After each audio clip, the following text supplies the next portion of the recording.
This is the Fatty Joe Show, coming to you from Casa de Carrie, deep in the forests of Nutmeggerville. This show is dedicated to exploring pathways to better health from a holistic perspective. In each episode, we will explore such topics as nutrition, mental and emotional health, fitness, and more.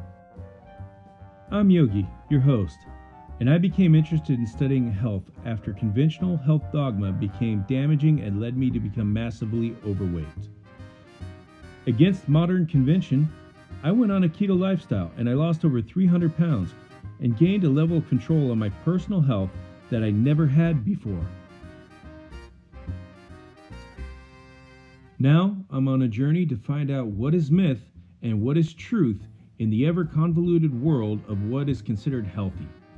Come join me on a journey of discovery as I look for a path to improve total health. If you'd like to support the show, head over to patreon.com/thefattyjoeshow or patreon.com/carriebrown. If you want to check out all of our social media links and recipes, head to carriebrown.com. Don't forget to leave a comment, like, and subscribe to the show.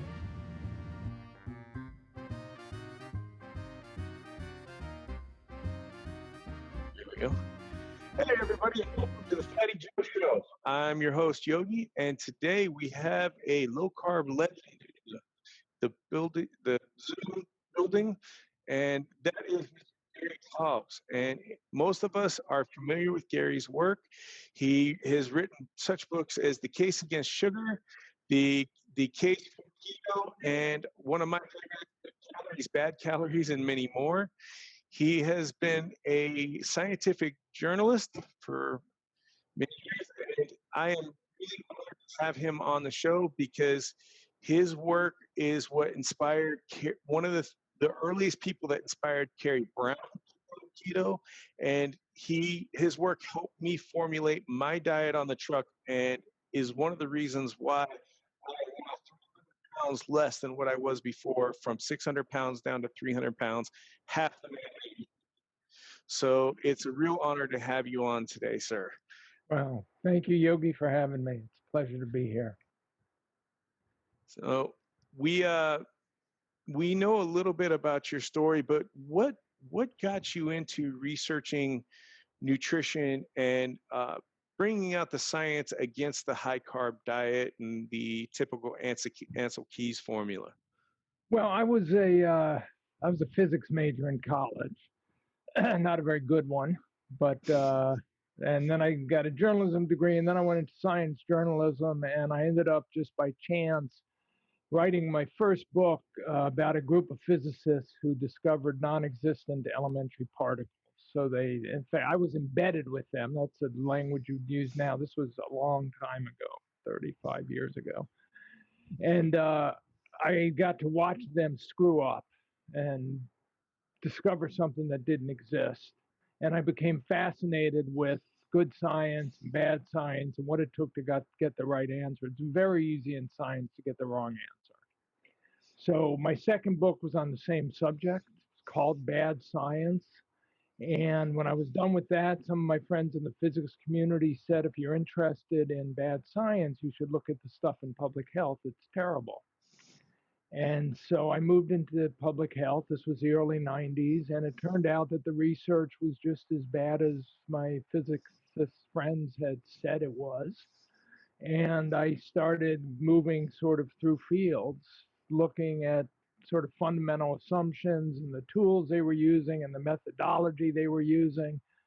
And in the late 90s, I kind of stumbled into nutrition just by chance. And it turned out that some of the things that we all believed, starting with the idea that you get hypertension, high blood pressure because you eat salt rich diets, was just based on really terrible science.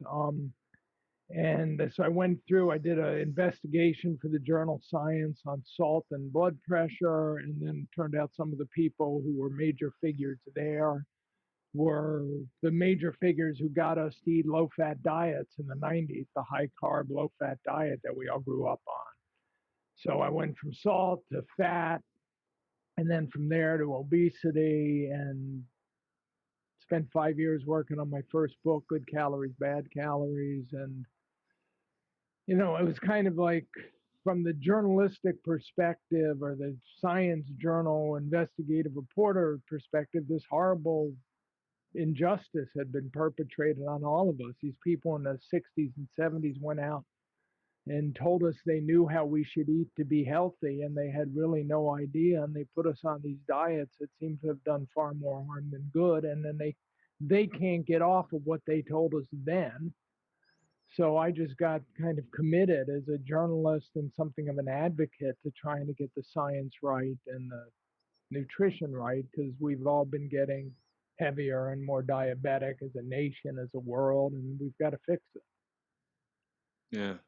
And I mean, I've seen a lot of that firsthand. I used to work at group homes for at-risk kids, and they're still very much the Ansel Keys model. And we would be slamming high carbohydrate diets into kids who were on insulin and type 2 diabetic. And it's one of the areas that I'd like to see some change at. And I'm hoping that we will learn enough that we as a movement can change the model of what we're eating away from the lobbyist interests. Well, and it's not just the lobbyist interests, because although that may be a large part of it, I'm doing a new book on diabetes, and I was specifically on diabetes. All my books have been at least peripherally about diabetes as well, but this one is targeted at it. And I was interviewing one of the experts on diabetes from a low carb perspective, and she was talking about when her daughter was in, I guess, first grade. They had a field trip, so she had to go into school with the field trip, and there was 4 kids in the class who are lower socioeconomic status. They're all minorities. This is Indiana, so it's a pretty, Caucasian neighborhood. And these kids are overweight, and they're the ones who are getting the school breakfast because their parents can't provide it. And the breakfast is apple juice and donuts, or apple juice and Pop-Tarts. And so you're taking these kids who are at high risk for diabetes or low socioeconomic status, their parents are, obese and diabetic, and then you load them up on these carb-rich diets because they fit what the USDA guidelines say a healthy diet should be, despite being loaded with sugar, loaded with highly refined carbs. And, you're from the moment they enter school, you're putting them at a greater and greater disadvantage every year. So there's some serious problems that have to be fixed. Yeah, it's a lot of it has to do, you were mentioning bad science before and basis of your books too. There's so much contradictory information out there, and the average layperson really doesn't know how to skim through it to find the solid information, or look at the research in a way that gives them the right information. I mean, the same is true with COVID. You have certain people looking at certain information on one side, information on the other. There's very opposite approaches, it seems like, even in the medical industry. And I think for those of us who are not in with medical training, it can be very confusing. Well, and this is one of the problems with the internet, is it's opened up the world. So it used to be 60 years ago, you listen to your doctor and maybe the American Heart Association, and you read your local newspaper, and that's the advice you got. And they completely controlled, they were the gatekeeper, so you only got one perspective. And then and then there were diet book doctors in nutrition. So you could read, if it wasn't working, you could read a diet book, you could read Atkins, or you could read, one of the Pritikin, and try something that was considered a fad diet because it wasn't the conventional wisdom. And then the internet comes along, and suddenly everyone's got a voice and everyone's successful. Now you have the opposite problem. Now it's like, who do you believe? So you could find information on everything or anything, and some of it's right and some of it's wrong. And it's crazy that people would take diet advice from a journalist like myself as kind of insane on one level. And yet, the flip side is people like me and Nina Teicholz, we had the opportunity to look at the data without bias. We weren't indoctrinated into any medical discipline's belief system. Uh, but I don't know, the advantage, so answering your question, who do you know what to believe? The advantage is with diet, you could try it yourself. Yeah. So like, I'm sure you tried a lot of different things over the years, none of which worked. And then you fall into this, you say, well, this makes sense, I'll try it. And then lo and behold, it works. And by work means it kind of fixes your metabolic abnormalities. You can tell it works. Whereas if you're, one of the reasons we all went on low fat diets is we thought it was supposed to prevent heart disease, right? Right. But you can't actually tell if a diet's preventing heart disease. Like, you don't know when you would have died without the diet. And so if you live to be 80 or you die at 70 or 90, you have no idea whether the diet helped or hurt. Whereas if you try the low carb, ketogenic diet and you lose 50 pounds and your blood pressure gets better, there's a pretty good chance that you're healthier, right? Like, the way you eat might be high in saturated fat, but if you're 300 pounds lighter, it's hard to argue that you're less healthy than you used to be. Yeah, I actually didn't start the diet for weight loss. I didn't believe I would have weight loss doing it. I started doing it because I was experiencing symptoms of CTE because I was an athlete most of my life before trucking, played football, rugby, got hit in the head a lot, worked security, got beer bottles smashed on my head. I just got to say, I did the football and I did boxing.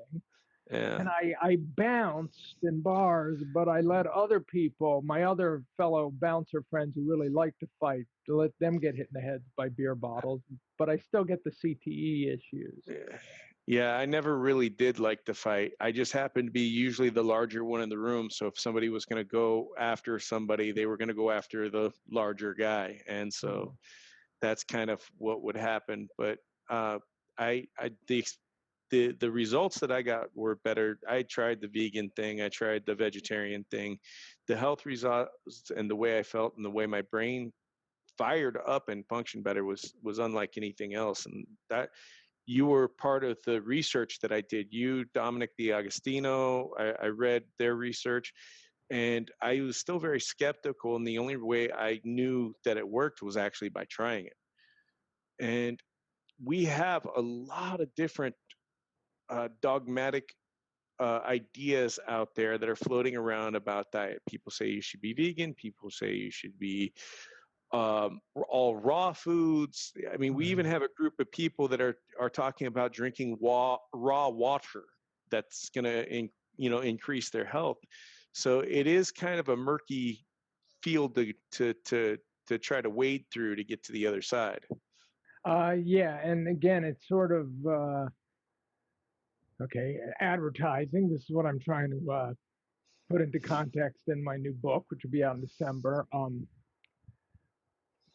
Like I said, the difference is you could try it. So you tried this. I mean, you could try the raw water thing. I don't know what makes water raw, but you could try. One of the so this book, The Case for Keto, I interviewed about 120 plus physicians who have sort of converted to our way of thinking, and that they used to assume that we should all eat balanced diets, relatively low in fat, and if you're overweight, you should eat, low calorie diets. They all have pretty much the same experience, which is their patients are getting heavier, they're more diabetic. And if you're in family medicine or internal medicine in the United States and many places around the world, most of what you're dealing with are the complications of obesity and diabetes in your patients and hypertension.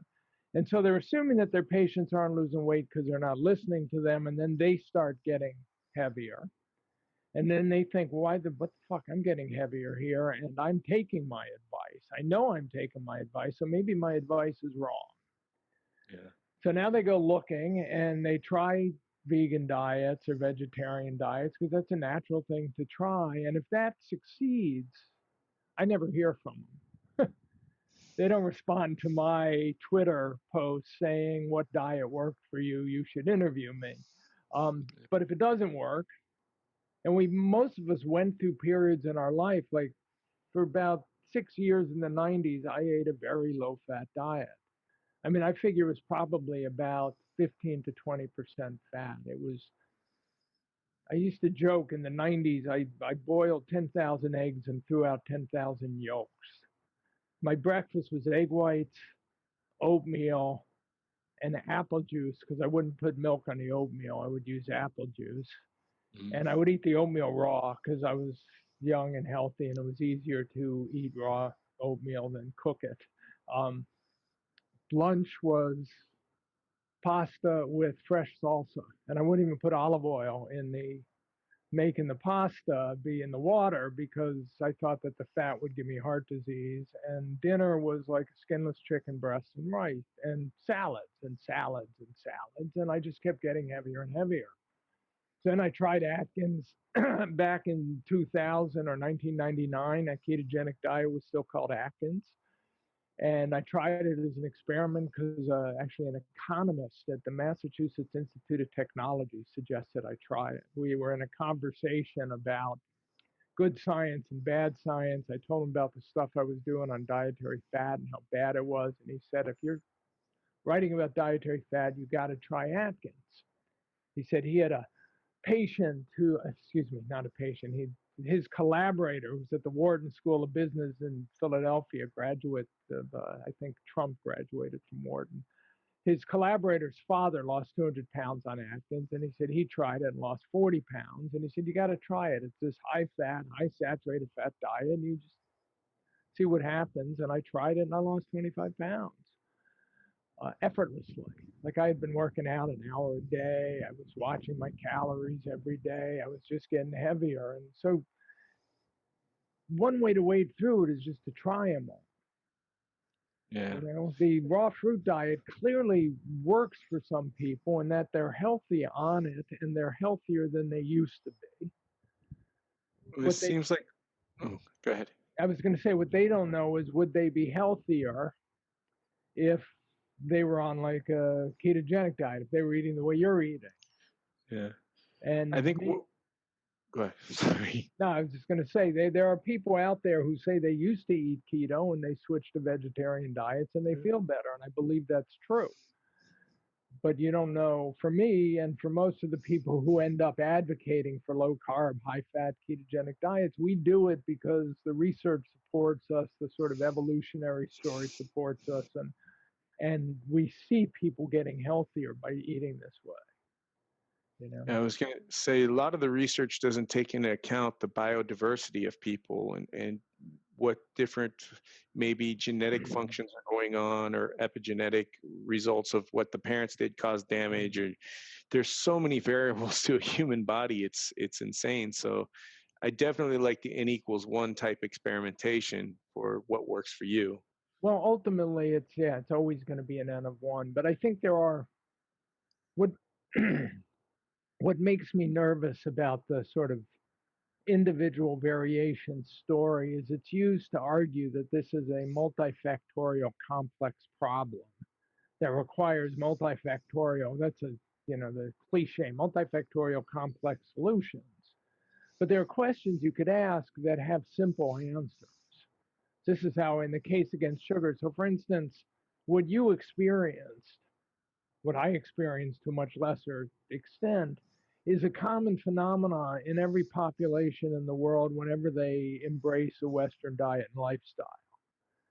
So there's clearly massive genetic differences between populations, and the epigenetics of the intrauterine environment, what happens when you're in your mother's womb, is clearly programs you for later life. But the question is, what do you have to add to a population's diet such that they become obese and diabetic over the next 20, 40, 60 years? That population manifests. The way geneticists would say is, they talk about genotype, which is the genes you're born with, and phenotype, which is how those genes manifest themselves in different environments. So you could take any genotype, any population around the world, add the Western diet and lifestyle to it, and you end up with this obese diabetic phenotype. Suddenly you've got more and more people are obese and diabetic, and each generation it gets worse. Because if your mother was predisposed to be diabetic when she was pregnant with you, you're going to be predisposed to be obese and diabetic as you get older. So each generation is going to get worse. And then you ask, what do you add to that diet? And it could be, you could be talking like Inuits who are living on, whale meat and seal and caribou, or the Native Americans who are living on, buffalo and elk, or Maasai in Africa who are drinking the milk and eating the meat from the cattle they were herding, or agrarian agricultural populations in Europe, in Asia, who are living primarily on rice or wheat. And doesn't matter what their diet was, add the Western diet, and they start getting obese and diabetic. And the answer to that, I think, is simple. You just got to figure out what it is, because it's clearly almost assuredly going to be the same thing everywhere. And then once you've created the problem, you're going to have people who, some people can tolerate that diet and some people can't. So some people some populations, let's say, my theory, it's Coca-Cola. Add Coca-Cola to any population, which Coca-Cola did their best to do.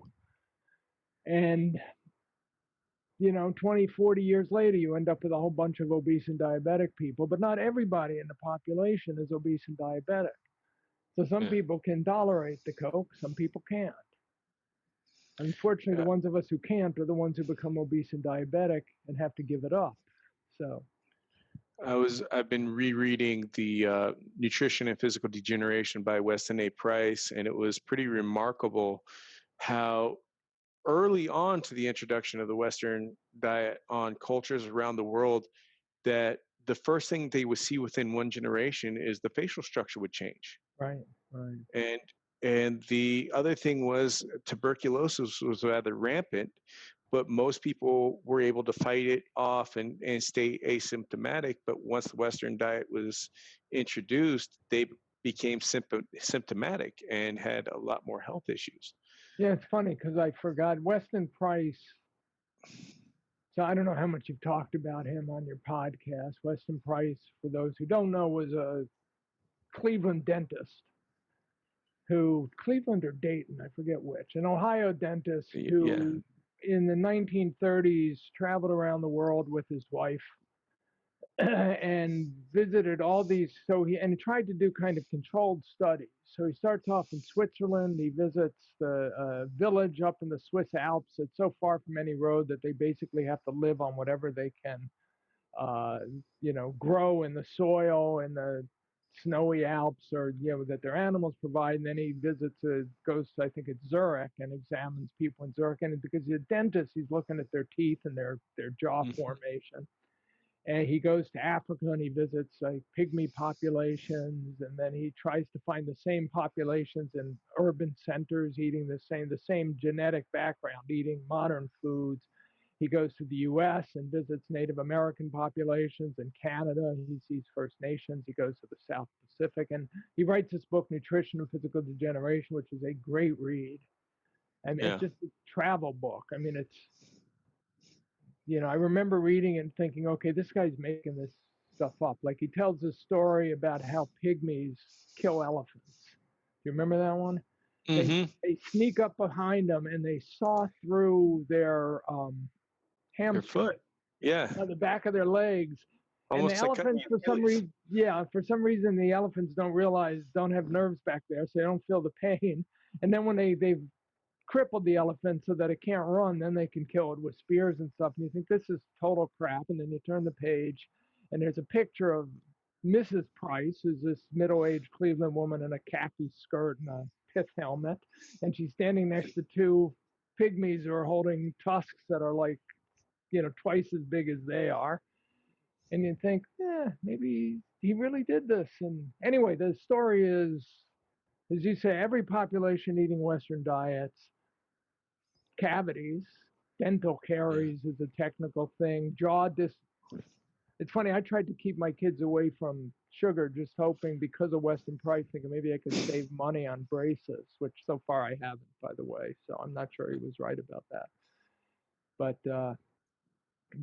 that's the observation. Western diets and the tooth decay and the jaw damage is like the canary in the coal mine. You see that first, and you see that in kids. And then you see appendicitis, and then obesity, diabetes, heart disease, cancer rates go up, Alzheimer's, well, dementia rates go up, gout goes up, arthritis goes up, all these diseases that later became known as sort of diseases of Western lifestyles. Well, a lot of these diseases too used to be the diseases of affluence when Yeah, sugar was very expensive and people couldn't get it. The type 2 diabetes was something that royalty would get. And, right. And gout was something royalty. It started out as the yeah, uh, sort of disease of kings and the disease of royalty. And then as sugar becomes more and more popular, as it becomes cheaper and cheaper, and it becomes more and more a sort of required food of the lower classes, and you see these diseases, type 2 diabetes, obesity, gout spreading to the lower classes as well. That's one of the arguments I made in the book, The Case Against Sugar, which is yeah, why, maybe it's just, it sounds, so the conventional wisdom, right, is when you make westernized populations, they get more food, and so now they could eat too much, and then they get all these labor saving devices, and they don't have to work physically for a living, so they can, you've got to, take in more energy than they expend, and that's why they get fatter, and everything else comes from that. And then the counter argument that I and others have been making is, you add sugar and refined flour, white flour, to diets, and you get this sort of all kinds of metabolic effects that include, getting fatter, getting diabetic, blood sugar issues, blood pressure issues. It affects, throughout the body. yeah. And I I've also been reading quite a bit about the fact that because we have a growing issue of dietary and lifestyle related illnesses, that uh, it is really going to affect the GDP of the country if this trend continues to rise, with as many people that are getting sick and now having to seek medical, and putting a stress on the medical industry as far as trying to provide resources to help people through things like diabetes and autoimmune issues and things like that. Where do you see the trend going? Do you see us kind of tapering off in the future, or do you think we're going to still keep climbing until? Um, I don't know. I would, yeah, I don't know. It depends how much influence we've had pushing our agenda. If the conventional wisdom had stayed what it was, you're worrying about fat, sugar's fine, flour, refined flour is fine. Then you're just going to have populations getting fatter and more diabetic, and with all these complications. Um, Things have been changing though, so we have made progress. If you look at health guidelines now and nutrition discussions, people are focusing on ultra processed foods as a problem. And when they're talking about ultra processed foods, which is another buzzword I'm not fond of, but that's what they use, um, they're talking about sugar and white flour and vegetable oils for the most part, seed oils. And if you're avoiding those foods, what our parents would have called junk food, except that if you're a trucker, for instance, you're going to eat it for breakfast, lunch, and dinner, not just for snacks, Yeah, because it's all you can buy on the road and truck stops. The It's an interesting problem. I used to talk about this. Well, one of the things I did was I co-founded a not-for-profit called the Nutrition Science Initiative, or NUSI. And the goal of NUSI was to raise funds to do research that could really nail down some of these issues. And we did not succeed, to put it mildly. And at the moment, NUSI is in hibernation while I figure out how to continue doing what we were doing all along, trying to do, which was raise money for this research. But the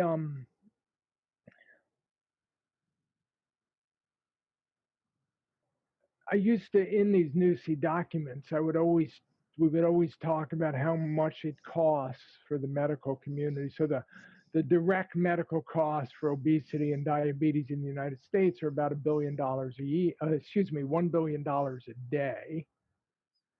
And the indirect costs are about $1 trillion a year. And by indirect costs, it's lost wages, lost productivity, things like that. So this seems like, and the prediction is it's going to bankrupt the healthcare system. But on the other hand, about 5 years ago, I was giving a lecture at the Cleveland Clinic, and it actually was 7 years ago, because I remember it was the day after LeBron James and the Miami Heat beat the San Antonio Spurs after the Spurs are up by 5, like 30 seconds to go in the game.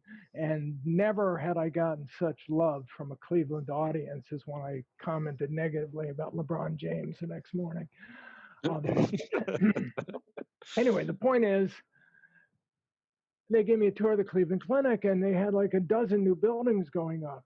So even though it costs, you talk about $340 billion in healthcare costs, or $1 billion a day in healthcare costs, those healthcare costs are being paid to physicians in the medical establishment. They're going to the pharmaceutical industry. So it's great business to have a world that's obese and diabetic. I mean, on the flip side, our insurance rates keep going up and stuff like that. So I'm not sure there's a really sufficient motivation in the pharmaceutical industry. There's motivation to treat the disorder. And the medical community and the surgical communities are happy to treat the disorder because they can get paid for treating the disorder. There isn't a lot of motivation to prevent it. And when you start preventing it, if you start telling people what not to eat, and the foods that we're telling people not to eat are the foods that the American food industry, the huge conglomerates produce, the PepsiCos and the Coca-Colas and the General Mills and the cereals and the breads and the fruit juices and the sodas. There's not a lot of motivation there's a lot of, talk by these industries that they want to help, but there really isn't a lot of effort going into serious prevention and serious dietary treatment. Yeah, and it seems too, without that look of to the sustainability of the path of treating these illnesses, it's also a national security issue, because we just recently had some generals that came out and said we've got people that are too fat, too sick to join the military. Well, and we're going to. Yeah, I was going to say that's where I think we'll make progress, where people really need effective solutions. So like if you want, for instance, Navy SEALs have kind of embraced ketogenic and paleo diets because they realize that by eating this way, they can improve their physical fitness and improve their performance.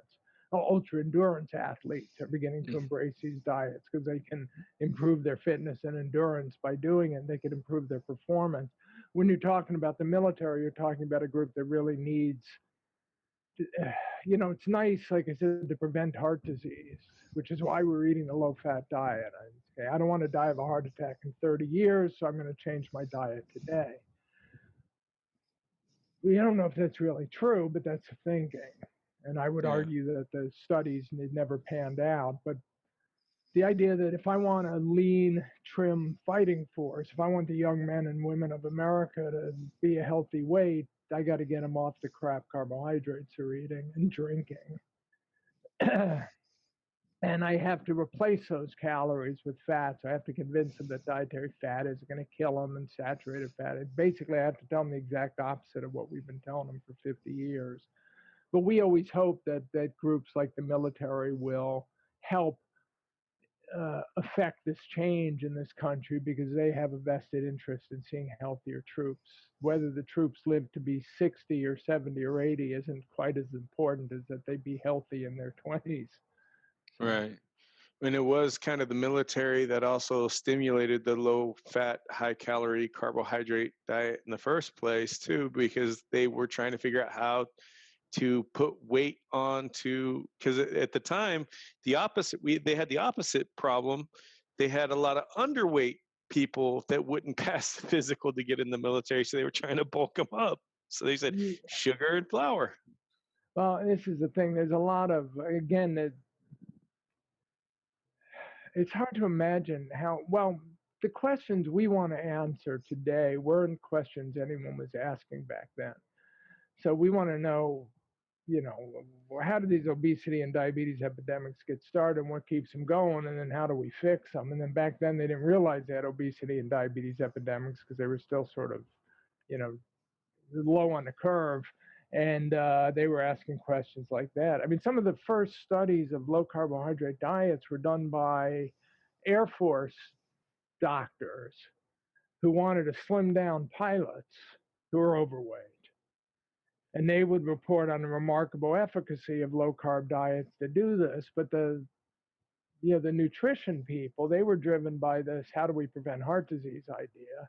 They didn't care what these doctors said. They didn't care that to them it was if a diet slimmed down a pilot for a year but then killed him of heart disease 40 years later, that wasn't a benefit.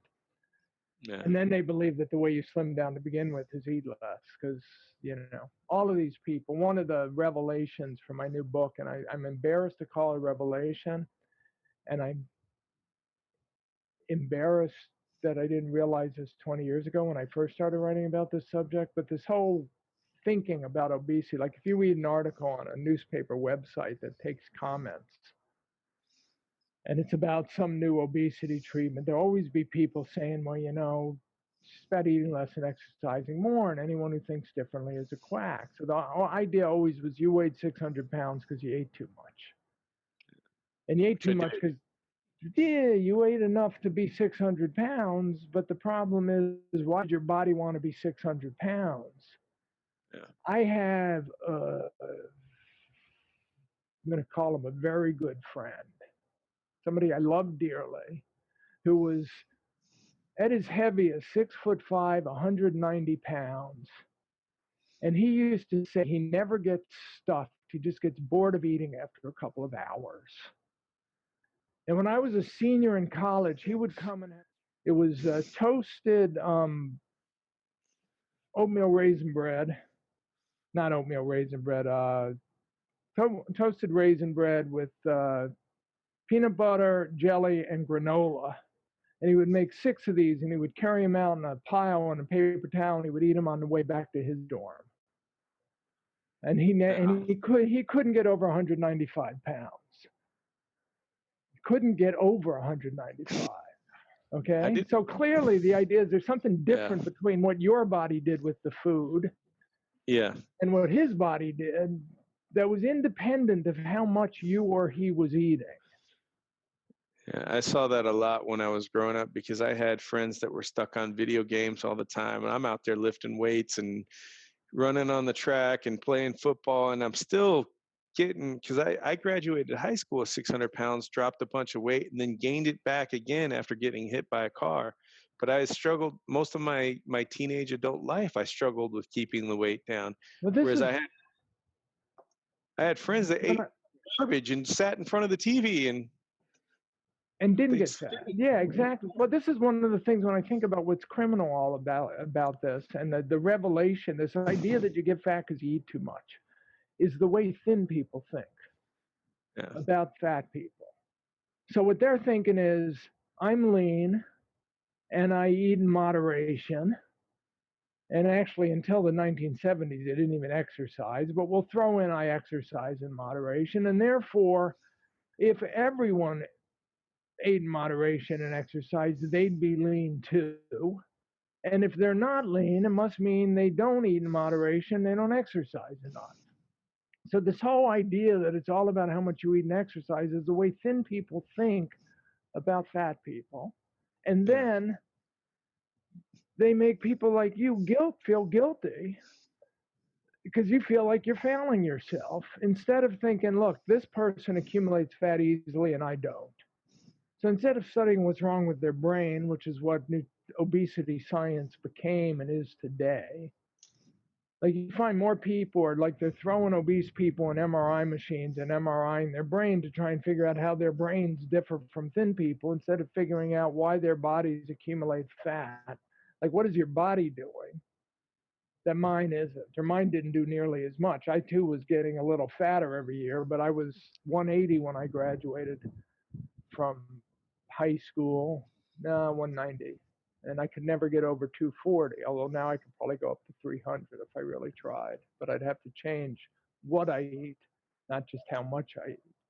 So anyway, that's sort of this whole idea that you get fat because you eat too much. That's how thin people think about it. And then the tragedy is they convince people with obesity to think about it the same way. So you all think I'm failing myself. Not only is my body failing me, but I'm failing it, which is just wrong. Yeah, and a lot of those interventions, when you do them that way, they don't work. I can speak from experience. Well, They that's the don't. thing. Yeah. So Well, or they make you hungry. This is, we yeah, talked about Ansel Keys, and this is the point. So Ansel Keys is this University of Minnesota nutritionist who's famous. Basically, he's the one who got us on this low-fat diet. His advocacy, his zealotry, his bad science pushed us into this idea that we should all avoid fat and eat carbs to prevent heart disease.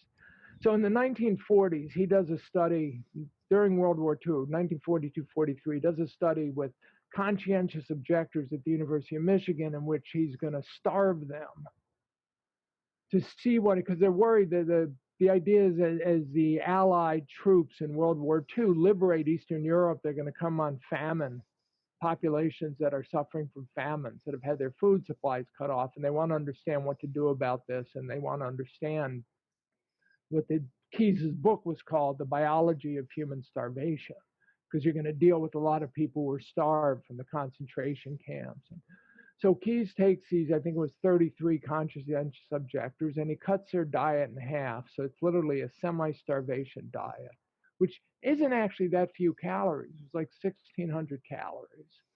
And then he keeps them on this until they lose 25% of their body weight. And then they refeed them and they study this. And he ends up writing these 2-volume book about this. And these people thought about food constantly. Okay, they were starving, right? They were eating half the amount of food they wanted. They were hungry all the time. In fact, a few of them, one of them tried to accidentally cut off his fingers, and he succeeded in cutting off 2 of his fingers with an axe so he could get out of the study. They had to, when they let them walk around town, they had to go on a buddy system because otherwise they would cheat. They couldn't trust them not to like gorge. Some of them took to chewing like 40 pieces of gum a day because they were hungry all the time. They would dream about food. They would doodle about food. Everything they did became about food. And the funny thing is they were lean to begin with, right? Most of them. I mean, back then everyone was relatively lean. A few of them were what we would call overweight today. So they go on that diet. When they're refed at the end of the diet, they're still starving. They eat like 6, 8, 10,000 calories a day, and they all end up fatter than they started. So Keyes and his collaborators call it refeeding obesity that they suffer from. So we've all been there, right? We've all gone on these low-calorie diets. We think about food all the time. And then when we fall off the diet, we gain the weight back, and then we gain a little more, and then we feel guilty. So you might do something like getting banned from an all-you-can-eat Chinese restaurant by taking the entire tray of orange chicken to your table. Just hypothetical. My sophomore year in college, I worked in one of the school cafeterias, and the guy wouldn't, and it was $3 an hour plus all I could eat. And he wouldn't hire me back for my junior year because I ate too much to make it worth his while. Okay? But I was still 360 pounds lighter than you were. Okay? That's the difference.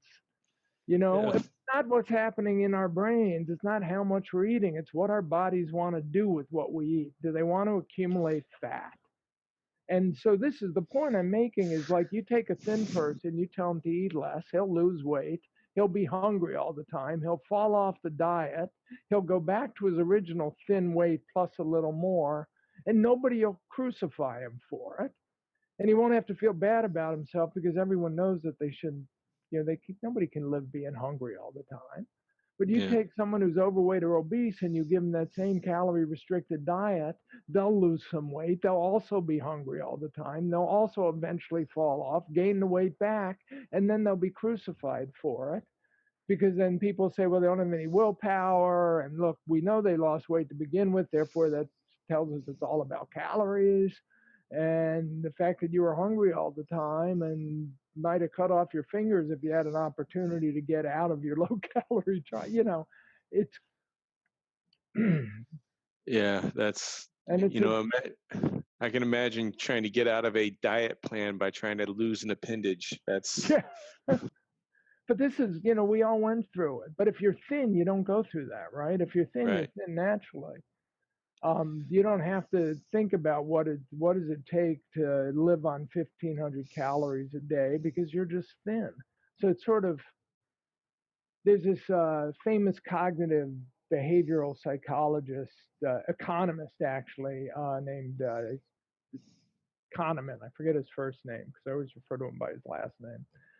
Kahneman had a book called Thinking Fast and Slow, which is a little bit like Good Calories, Bad Calories. It's very thought-provoking, and it should have been half as long. In this book, they're talking about the way people think and the cognitive delusions we have, and he's got this concept he calls what you see is all there is. Wysiati, Wysiati. And the idea is that's how we formulate our ideas about the universe, is what we see. And if you're thin, you never have to experience a starvation diet unless you were unlucky enough to be in a concentration camp. You never have to think about what your hunger and your weight, how they're related. And you never have to really experience what the rest of us experience who aren't thin. So the reason we end up on low carb ketogenic diets is because we can lose weight pretty effortlessly without being hungry. And we're not trying to live on 1,500 calories a day. We're not eating, ice cream scoops full of chicken salad on a lettuce cup, which was like a typical diet meal in the 70s. We're eating some pretty substantial meals. I don't know how you eat today, but I could imagine that you don't feel like you're, I don't know, I'm curious. Give me a typical breakfast, lunch. It can vary based on the day, and oftentimes varies on the amount of physical output that I'm doing. But I found that I do very well on a higher protein diet and with a higher fat diet. So like yesterday, my meal, and it was my meal for the entire day, I made a 1-pound burger patty Right. with some chorizo, some bacon, and a portobello mushroom for the bun. And that was my meal. And that's what I ate all day, and I was happy. Right.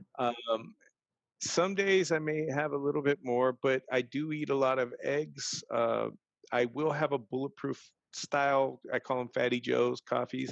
I do that more for my brain than I do for fat loss. I do that because when I drink those MCT oils, my brain seems to function better.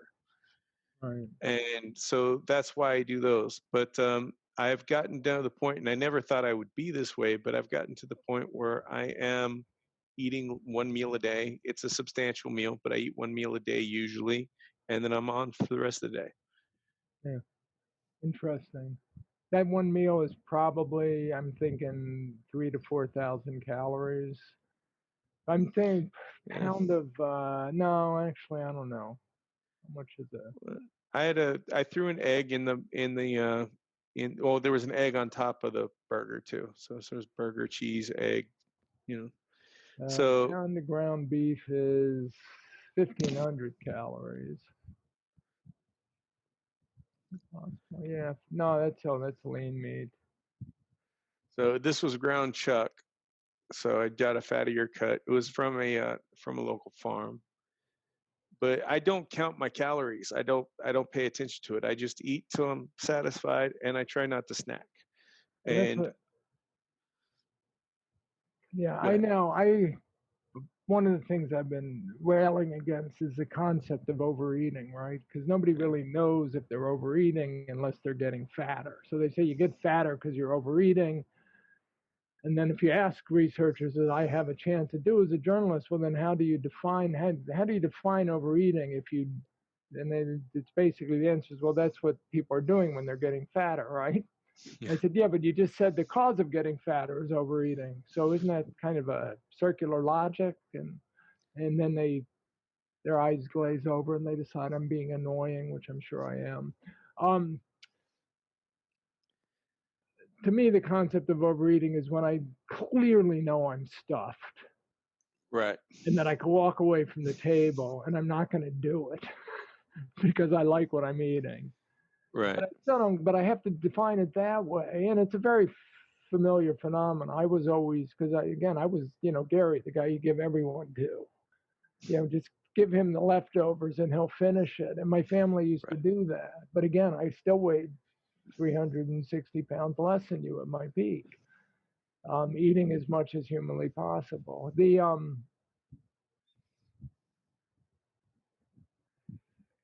The fact that you can do that and not be hungry. Yeah.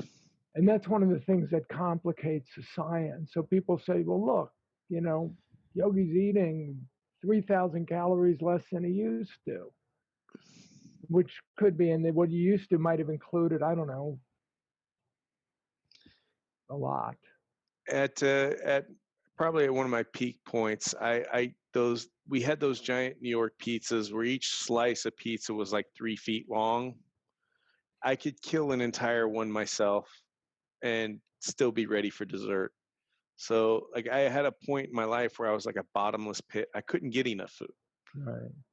Well, and that's what, and that's what complicates it is, like I said, this idea that, is that why you're so heavy?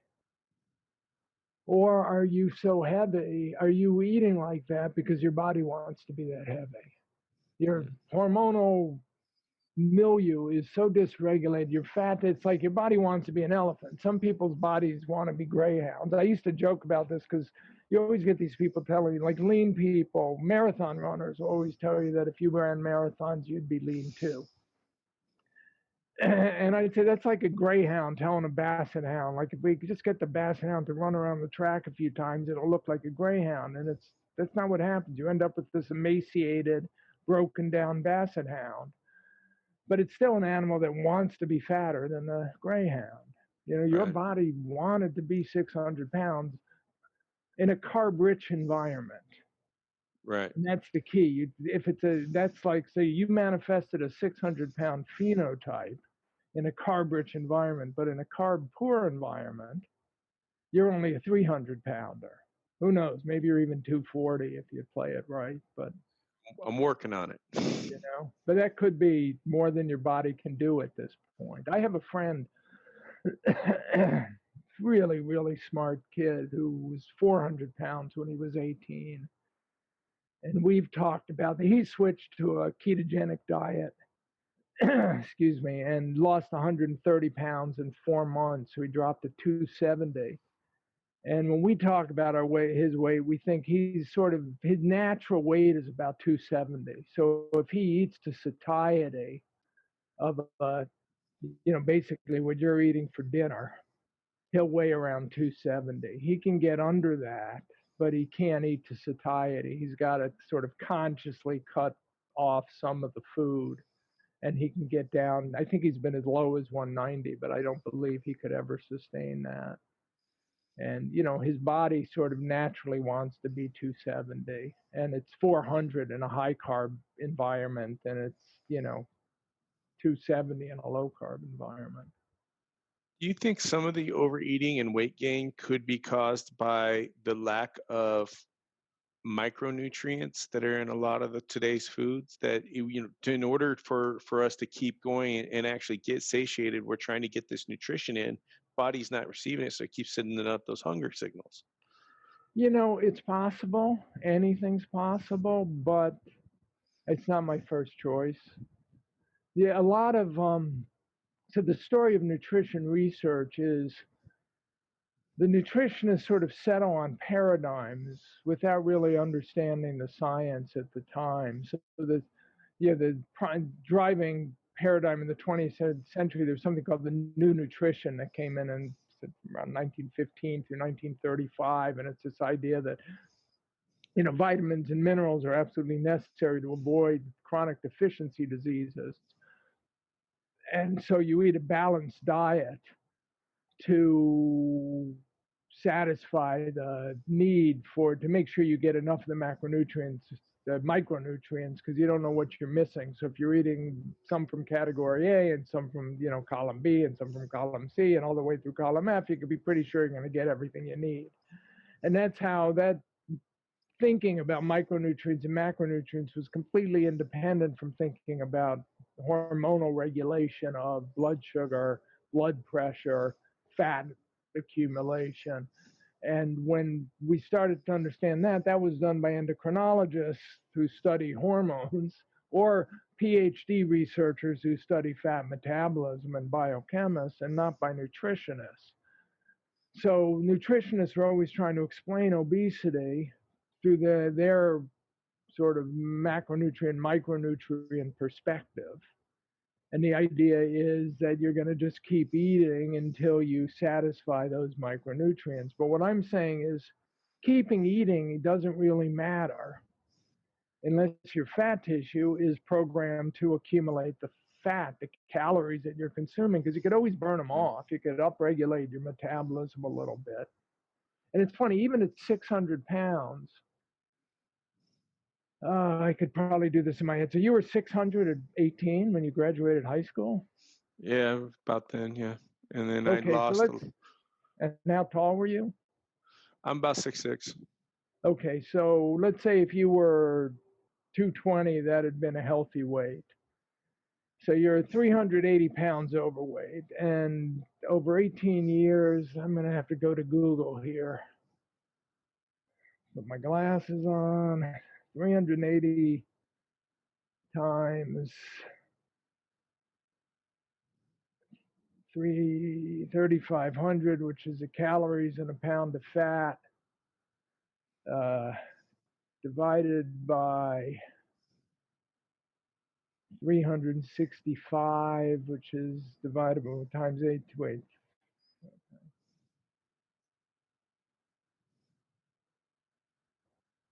Let's see if we can figure this out. Okay, so you stored about 200 calories a day in your fat tissue that your friends weren't. Yeah. Okay, so if you had a lean friend who, by 18 was 6'5", 220, starring a, power forward on the high school basketball team, you were storing 200 calories a day that he wasn't. That's about, a third of a McDonald's quarter pounder with cheese that you were eating that he wasn't. I think he said, I think the one thing that's clear is that the body doesn't exactly run on the laws of thermodynamics like many of the nutritionists think it does. Well, no, it does. It follows the laws of thermodynamics, but it's not it's like your hormones and the enzymes on your cells and the receptors on your cells are telling, like, it's not enough just to increase intake to increase fat accumulation, because you could increase intake and then burn it off, or you could excrete it away, you could poop it away. There are a lot of ways you can deal with what you've just eaten. Like I said, my friend who never got over 195 pounds but probably ate 6,000 calories a day, he was, he worked out 5 hours a day.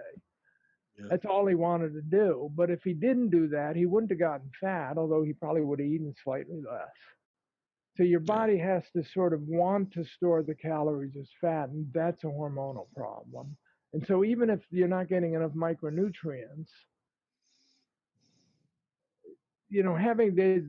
what the nutrition obesity community have been trying to do since World War II is they've been trying to explain why fat people eat so much. Because they assume that you get fat because you eat too much. And then they have to explain why you eat too much and thin people don't, even though they know thin people eat a lot, but don't get fat. There's just all kinds of crazy logic here. Yeah. So this was one of the theories to try and explain why you might eat too much, why you might continue consuming calories beyond the point that your body will expend them. But what it doesn't take into account is somewhere between expenditure and intake, your body's storing them as fat. And it has to decide whether or not to release them, and that's regulated by hormones. And those hormones are affected by the macronutrients, the carbohydrates, protein, and fat you're eating. Right. Now, there's other things that are affected by the carbohydrates, fat, and and protein that you eat too, and that's your brain function. Right. And we're seeing a lot of evidence of that. And it seems to me that one of the side effects of going to a low carb, low fat diet for many people is the lowered brain function, lowered ability to regulate emotions. And we see the reverse when people go on a higher fat diet in many situations where they calm down. I'm not saying this is an absolute thing, but one of the main reasons Carrie and I got involved with the low carb diet was for our mental health. Have you done a lot of research on the diet and mental health aspects? You know, I keep up with the research, and the clinical trials are interesting, but they're not definitive. And I mean, what gives me hope is that there's a lot of researchers looking into it now. There's a surprising number of clinical trials being done where they're putting people on low carb, high fat diets, and there's some indications, particularly with people who suffer from diabetes, that when they get done low carb, high fat diets, you see better cognition, lower rates of depression, but it really, mostly it's anecdotal. I wouldn't discount the anecdotal information, but I'm sure that if you were interviewing a fruitarian who thought we should all be eating bananas, 20 bananas a day, he would say the same thing. So ultimately you need the clinical trials to know. But again, it's one thing you can try yourself and see. We talked about, I played football in college, and then I boxed after college. So I've had 5 or 6 concussions that I know about. And, now in my 60s, I have issues with remembering words. I don't know if they're different from the issues that anyone else has, because I only know what my brain does, not what other people's brains do. And I worry that I had too many concussions, and I worry that I'm not getting enough carbohydrates in my diet. But if I wanted to, I could add more carbs back and see if my verbal skills improve. I found for me, because I was hitting a point when I was in the truck, and I can't really, I could also explain kind of where the Carrie's logic came from, going to the high carb or the high fat diet away from the high carb diet. But for me, my brain felt like it was underwater all the time. I was having a difficult time with short-term memory loss. I was having kind of uncontrolled emotions, being real depressed at certain times. And when I switched the diet over, it was, I used to scuba dive. I know what my head feels like when I'm down 3 or 4 atmospheres. And that's the way my head felt, like just naturally. And when I went on to low carb diet, especially when I started increasing MCT into my diet, through either the MCT oil or through butter and coconut oil, my brain just it fired up like crazy. And a lot of these issues that I was having mentally just kind of dissipated. And you hear that anecdotally. Yeah. Like I said, you just don't know. Maybe you got lucky. Maybe it's a placebo effect. When I was younger, 20, I used to do these sushi diets in my 20s. I lived in New York, and I was always, so I would eat sushi for 3 weeks and lose 10 pounds. And at the end of 3 weeks, I would get suicidal. Well, not quite suicidal, but I would wake up just wanting to cry. And this was a reproducible phenomenon. And I remember I would go to the nearest McDonald's and have a double quarter pounder with cheese. And it was like an antidepressant working in real time. I could feel it coursing through my frontal lobe and making that sense of wanting to cry all the time just vanish. And but again, who knows what was going on? There are people now studying this phenomena that you're describing. It's there's so many ways you can be fooled.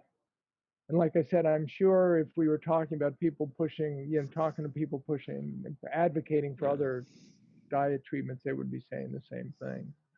But Yeah, for Carrie, she was dealing with type 2 bipolar issues. right. And the medications she was given were the same medications that people put people for epilepsy. And so she happened to hook up with Ted Naiman. He goes, they've been using the keto diet to treat people on epilepsy. Why don't you try that? And her symptoms reversed. That she was massively B deficient because she's MTHFR gene mutation, and she doesn't methylate the B vitamins. Well, this is one of the things that I always advise people if they have cognitive issues. It's like, why don't you try the diet?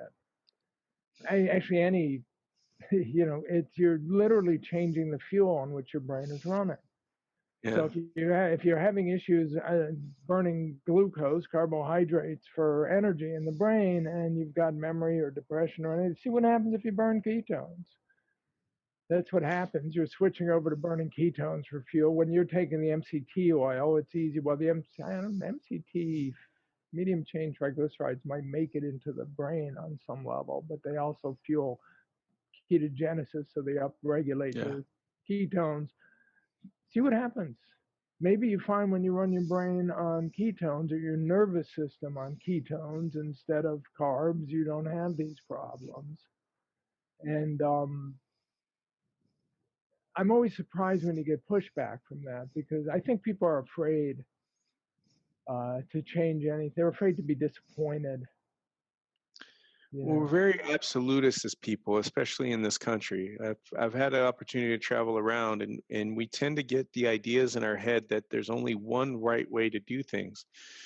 And I mean, that's why the kale diet became such a huge thing, because somebody mentioned that kale is healthy. So that must be all I should eat now, is kale.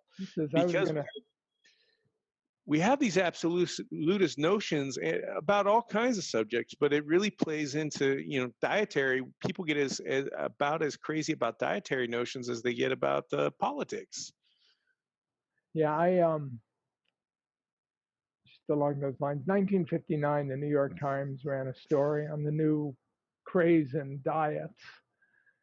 So this is 61 years ago, and I've always saved. I just pulled this up from my desktop because I found it so annoying. So there's a paragraph in this 61-year-old article. It says, on this count, it is illuminating to note the words of Dr. Alvin R. Feinstein, a New York internist who has made an intensive study of obesity.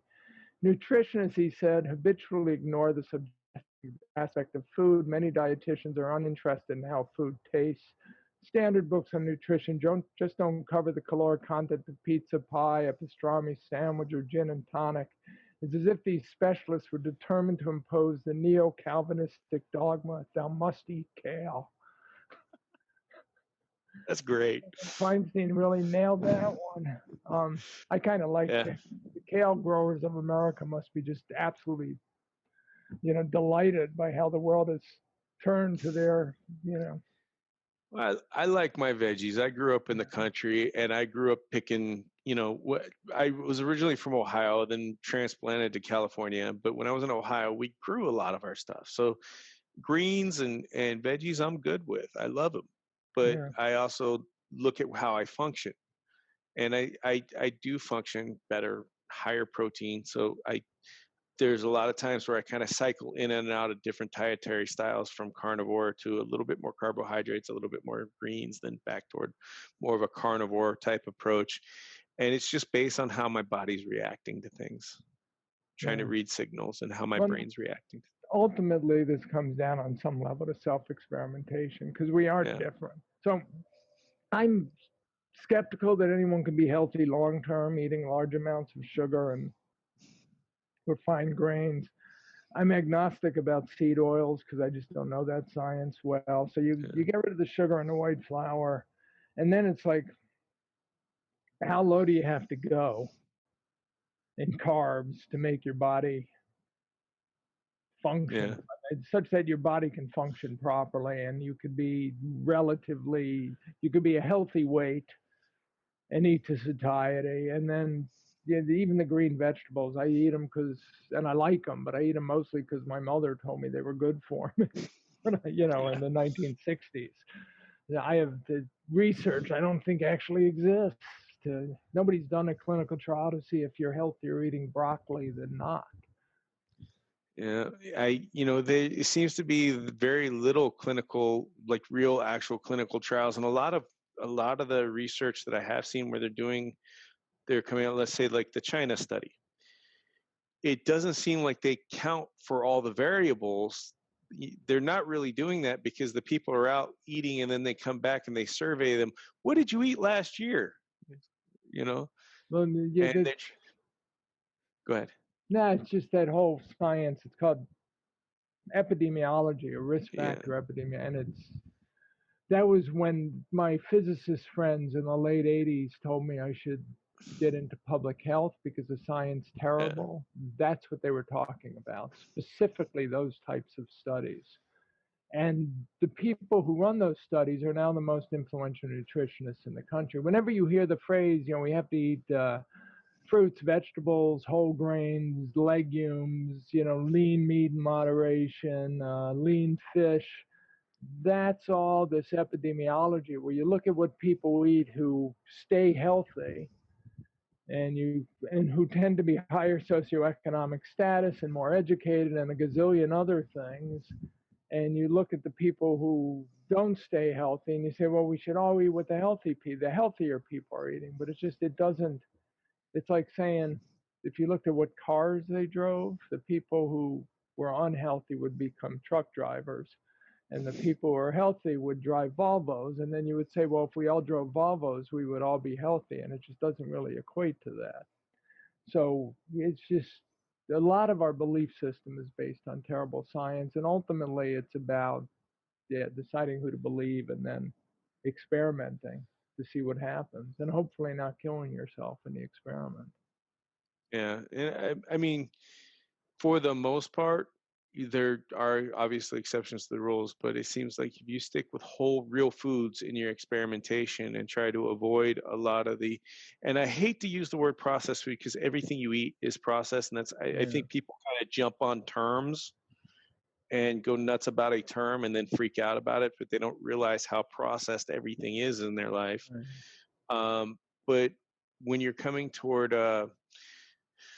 getting into more synthetics and things that may not, your body may not be used to enough to process. Right. But even with a whole real food, I've talked to people about this who get off on the whole, it's natural, it's not going to hurt you, it came from the ground. It was, so did half the plants on the planet that will kill you. Like, they all came from the ground, But another one that I always tell people is like oysters are one of the most nutrient dense foods on the planet. But if you're allergic to shellfish, it's toxic. So you always got to be careful about what you put in your body and how your body reacts to it. Yeah. And that's it. So there's some general rules, and then it's self-experimentation. Try it and see what happens. Even with food issues, I recently gave up nuts. I was living on, I eat 2 meals a day, and then between lunch and dinner, I was probably eating 1,000 calories of almonds, and then I switched to macadamia nuts, and I had a health issue, and I was curious. I thought it was diet related, so I was doing experiments, giving up various food groups for the course of 3 weeks, and when I gave up the nuts, it went away, which was kind of a bummer because I like nuts. Yeah. But I felt better and I looked better, so it was like, okay, now I'm nut free for whatever reason. Turns out it was a kind of nut allergy. I don't know Yeah. why, but We've seen those allergies can come and go too, as you sometimes maybe there's something else going on that maybe stimulates a sensitivity to something. well, it's funny because I used to say I couldn't tolerate cheese. I had to give up dairy, but now that I've given up nuts, I seem to be able to tolerate cheese better, which I also missed. Well, there you go. The You church sound is like, and you Keto. sound crazy when you start talking like this, right? So the mainstream Yeah. people are thinking, "Oh, Jesus," but it's sort of it seems to make perfect common sense. If you have symptoms that could be food related, try Yeah. modulating your dietary intake. Doing if it's an allergy, there's a whole protocol, an elimination protocol to eliminate different aspects of food, different foods in your diet until you identify what's causing the allergy. It seems like nowadays a lot of the research that's coming out has been really fired up by a lot of the citizen scientists, such as yourself, Dave Feldman, Ira Cummings, Nina Teicholz. And now we actually have more people approaching on the clinical side, the clinical researchers. We have things like Berta Health popping in. Where do Right. you see the research going for more of a dietary approach to fix a lot of the problems that are going?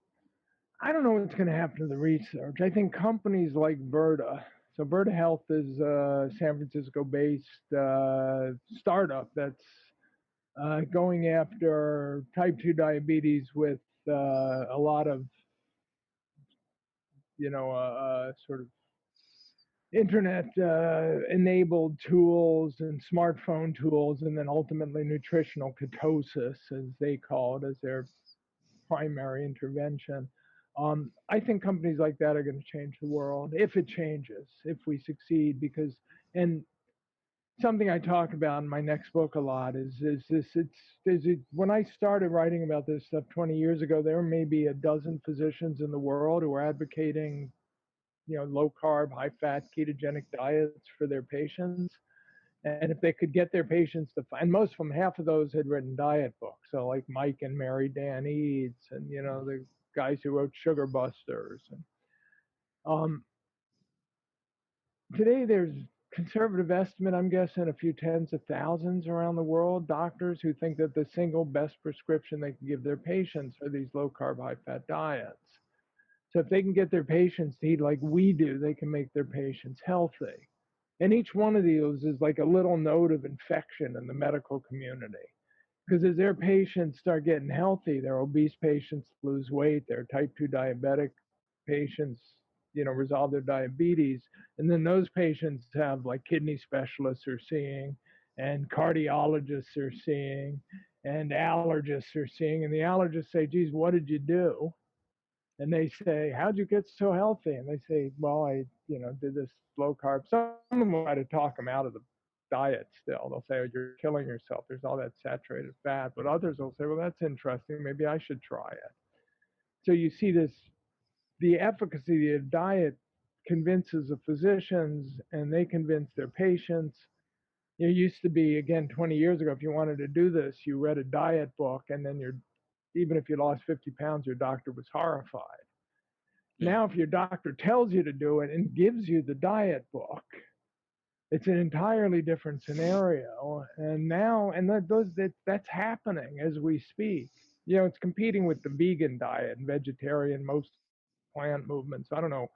The mostly plant people insist on saying we're all wrong, Yeah. which isn't quite what we're saying about them, but it is what it is. So I think all of that, though, is sort of spreading. It's saying people, your friends, your trucker acquaintances are going to say, Jesus, Yogi, how'd you lose 300 pounds? And it's like, I ate like this and I followed this diet. There are websites you could Yeah. follow, and, gazillion cookbooks now. So even without the research, there's a huge movement towards doing this. I don't know how far it'll get, whether it'll go far enough to sort of tip the establishment with it, but it's there. And then there are people doing studies, like I said, and tend to be on problems that are easier rather than looking at chronic disease states, looking at things like depression and cognition. And, I just recently was on the clinicaltrials.gov website, which is where researchers list the trials they're doing. And there were half a dozen studies being done on type 1 diabetes, which clearly, fascinating work is going on. So the world is changing. when we're almost becoming mainstream. I mean, keto is the most searched diet term on Google and has been for like 6 years now. We're getting to that point where the medical community is saying, well, we knew it all along. You know, we knew this diet was good for weight loss, blah, blah, blah, you know. But But it'll kill you in the long run.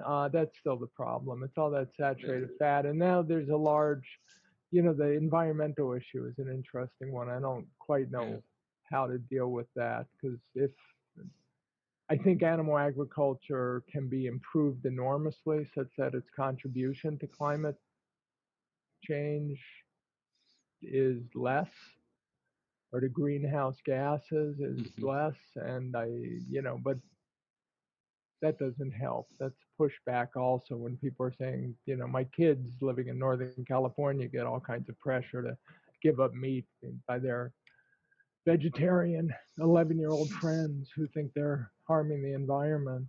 And they might be. I tend to doubt it, but I'm a skeptic.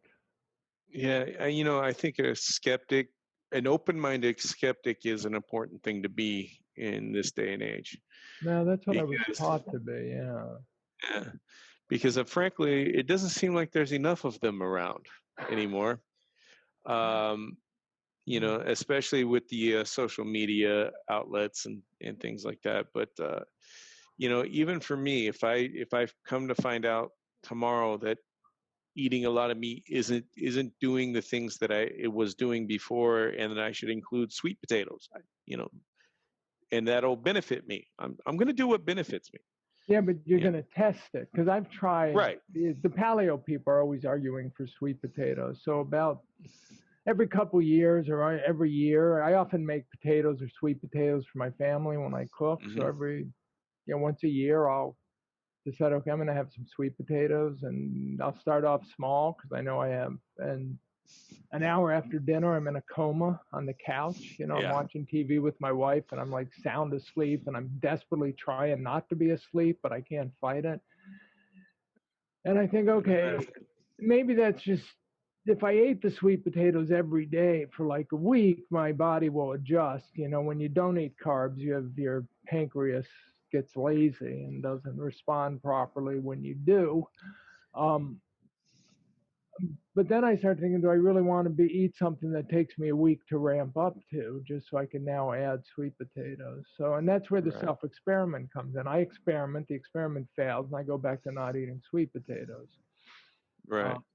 But yeah, it's some interesting issues. Anyway, I should be I have another call coming in about 3 minutes. I'll go ahead and let you go. Normally I close out with some questions, but we could I think stuff. So, but I look forward to maybe having you back on the podcast when your new book comes out. That would be nice. I'd like that. I'd love to hear it. I'd love to read the book and then bring you on so we can talk about it. Okay. Well, let's make that happen. All right. Sounds great. Thank you so much for being on the show, and we will be getting these out. We're just starting out right now, so we got to accumulate the Apple portfolio to submit. So you're one of our early. We brought you on as part of a series called the Early Influencers. So if somebody wants to get in contact with you, they want to get into your research with your nonprofit, how do they contact you? Well, the best way is to go through my website, which is just garytaubes.com. The nonprofit is nusi.org, so they can see what we've done. And, anyone who wants to donate hundreds, thousands, or millions of dollars towards research, we can make some very interesting research projects happen. And at the moment, it's, Yeah. We'll see. Anyway. Thank you for joining us on the Fatty Joe Show. Be sure to leave a comment and subscribe. It helps the show reach more people. To support the show, as well as Carrie Brown and Yogi's work on the blog, keto recipe development, masterclasses, and to gain access to private Facebook groups and other awards, go to patreon.com/thefattyjoeshow or patreon.com/Carrie Brown. Also, check out our Carrie Brown and Yogi Parker YouTube channel for video versions of The Fatty Joe Show, recipe videos, and more. Join our awesome community on the Facebook group, The Keto Kitchen with Carrie Brown and Yogi Parker, and check out our carriebrown.com website for recipes, blog posts, discounts, cookbooks, masterclasses, and other great stuff. Thank you so much.